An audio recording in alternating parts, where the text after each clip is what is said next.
Thanks, Mr. Chairman. I'm sorry Senator Mikulski left because I'd like for her to know that Dr. Collins played the guitar and sang at a place Senator Durbin has been and Senator Mikulski desires to go, which is the Bluebird Cafe in Nashville. It was quite a show. And what's that song, Knockout Disease? Is that? That was it. I'm surprised you remember. I thought you might have suppressed the whole I mean, it's a great, it's a great hit. And I want to thank, I mean, we all admire your work, but we admire the work of your team. I mean, we know they could be making more money some other place, but the fact that they're here and working to help other people is something we all respect and appreciate. I'd ask you, Dr. Collins, earlier for the bill that Senator Murray mentioned, she and I are working on. We're trying to create an environment so precision medicine can succeed where we get inventions and discoveries through the process more rapidly. One of the problems we have is that the National Academies groups have identified that investigators, these ones that we're wanting to get more money for, spend 42% of their time on administrative tasks. Now, if we're talking about billions more for investigators, shouldn't we be spending an equal amount of time trying to get that 42% down so we create more dollars there?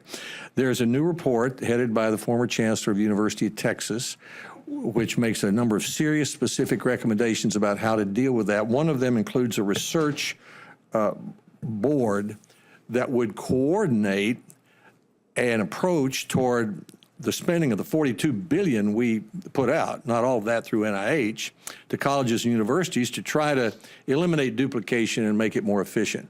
My question is, and you don't have to do it today, would you, a lot of their recommendations have to do with NIH. Will you review that report and over the next year set up a systematic way to consider making the changes that it makes? And if you have impediments either within the administration or the law that would keep you from doing that, if you could let us know, we might be able to include them in the legislation Senator Murray and I are working on. Senator, specifically the Research Policy Board.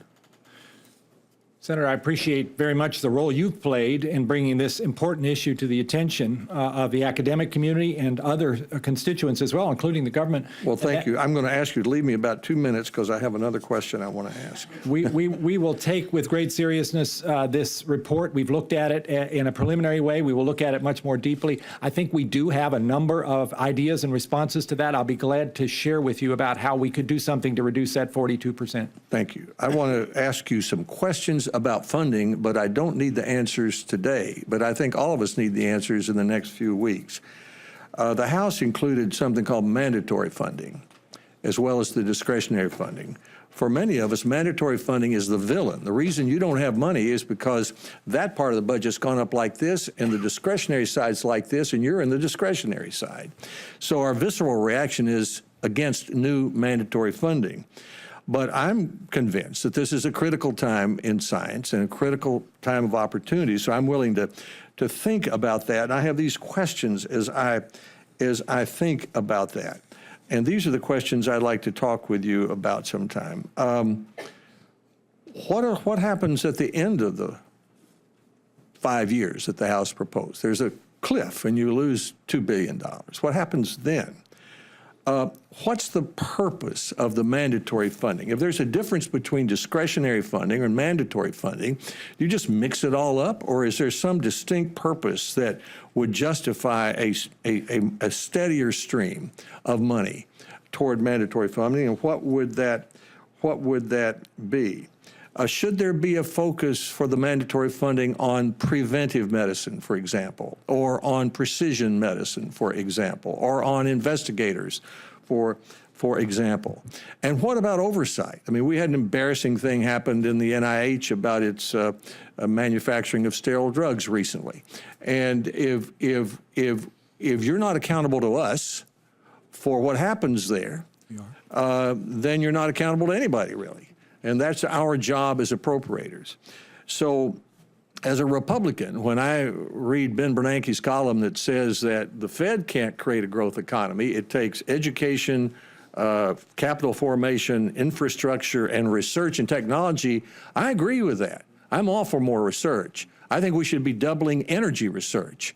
rather than subsidizing windmills and putting money in the pockets of, rich investors somewhere for after 22 or 3 years. I think we should be setting priorities. My priorities very well do include your work and Dr. Monize's work. But I'd like you to think about the questions I ask about that type of funding, and maybe one of these days we'll have a chance to talk about it. Thank you. I will certainly do so.